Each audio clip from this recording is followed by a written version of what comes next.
आपको याद होगा प्रियंका वाड्रा ने उत्पात मचाया था एक पत्रकार की मौत पर। प्रियंका वाड्रा ने सोशल मीडिया पर ट्वीट किया और अपने ट्विटर हैंडल से प्रियंका वाड्रा ने उत्पात मचाया। कांग्रेसियों ने खेल करना शुरू कर दिया, ये जानते हुए कि कांग्रेसी ने हत्या की, तब भी प्रियंका वाड्रा से ट्वीट कराया गया। इसका हत्यारा जो है, जो मेन एक्यूज्ड है, वो ये सुरेश चंद्राकर, जो कांग्रेस पार्टी का एक्टिव मेंबर है, जिसको कांग्रेस पार्टी ने महाराष्ट्र भी भेजा हुआ था। अब देखिए कि कांग्रेस के इस खेल को जरा समझने की कोशिश कीजिए। कांग्रेस का एक खेल कैसा है। आपको याद होगा प्रियंका वाड्रा ने उत्पात मचाया था एक पत्रकार की मौत पर, और पूरा कांग्रेस का इकोसिस्टम उस उत्पात का हिस्सेदार बन गया था।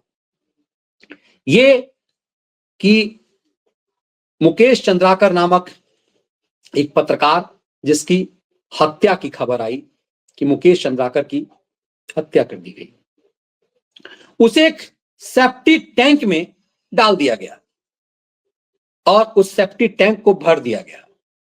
प्रियंका वाड्रा ने सोशल मीडिया पर ट्वीट किया और अपने ट्विटर हैंडल से प्रियंका वाड्रा ने उत्पात मचाया।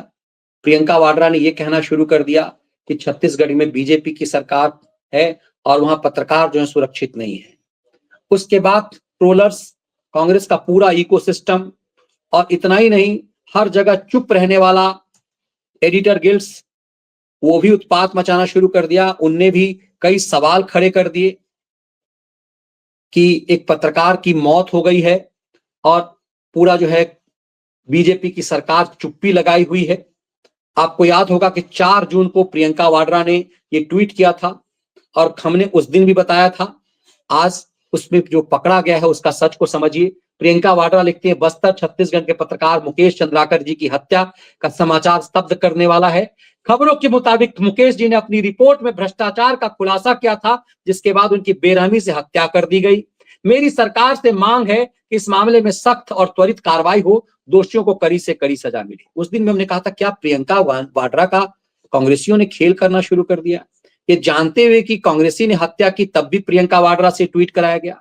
लोगों ने उनके ट्वीट पर कमेंट्स किए, जिसमें प्रशांत उमराव ने भी वो दस्तावेज डाल दिया जो इसी साल अप्रैल का है कि कांग्रेस पार्टी ने का जो छत्तीसगढ़ कांग्रेस पार्टी जो बीजापुर का क्षेत्र है, उसने मुकेश चंद्राकर, ईश्वर सोनी, पहला नाम मुकेश चंद्राकर का ही है, ईश्वर सोनी, रंजन दास और चेतन कापेरकर के बहिष्कार के लिए एक लेटर जारी किया था। ये कांग्रेस पार्टी की तरफ से, मतलब कांग्रेस के ही भ्रष्टाचार का को, वो जो कांग्रेस का जो वहां भ्रष्टाचार है उसे ही मुकेश चंद्राकर खोल रहे थे।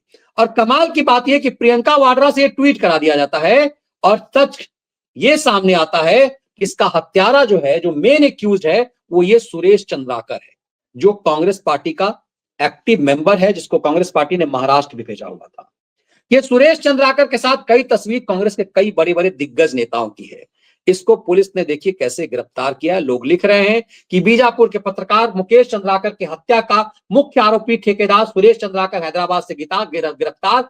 अब बस मामले का फास्ट ट्रायल हो, दोषियों को फांसी मिले। बहुत बेरहमी से हत्या की गई थी मुकेश की, इसके दर्द का सारा हिसाब किताब होना चाहिए। लेकिन ये पता चला कि कांग्रेस का न सिर्फ एक्टिव कार्यकर्ता है, ऑफिस ब्यूरो मेंबर है, अधिकारी है, और मुंबई महाराष्ट्र के चुनाव में इसे बड़ी जिम्मेदारी दी गई थी। करोड़ों का इसका साम्राज्य है, ठेका मिलता रहा है। और जो कांग्रेस की अभी तक जो सरकार थी भूपेश बघेल की, उस सरकार के दौरान इसने खूब मौज ली है। इसी का खुलासा जब पत्रकार चंद्राकर ने किया, उसकी हत्या कर दी गई। और कमाल की बात यह देखिए कि इसकी हत्या हुई, उसके बाद प्रियंका वाड्रा मैदान में उतर गई और इस बात को लेकर के नैरेटिव तय करने लगी प्रियंका वाड्रा कि मुकेश चंद्राकर जी की हत्या कर दी गई है और बीजेपी की सरकार ने करा दी गई। किस स्तर तक का एक खूनी खेल होता था, कल्पना कीजिए। इस 10 साल 11 साल में सोशल मीडिया का प्रभाव बहुत जबरदस्त बढ़ गया है, लेकिन जब सोशल मीडिया यदि नहीं रहा होगा तो सोचिए उस दौर में क्या कुछ होता होगा। मुझे तो कई बार लगता है कि प्रियंका वाड्रा को कांग्रेसियों ने सही मायने में फंसा दिया है, और इसीलिए ये चीजें, ऐसा नहीं कांग्रेसियों को पता नहीं होगा कि हत्यारा कौन है, किसने मारा है, लेकिन प्रियंका वाड्रा को अति उत्साह में ऐसा लगता है उन्हें फंसा दिया गया। अब ये सच सामने आया है तो ना सिर्फ इस पर कि इस सुरेश चंद्राकर की गिरफ्तारी, बल्कि बड़े पैमाने पर वो साक्ष्य देश के सामने आना चाहिए कि क्यों किया गया।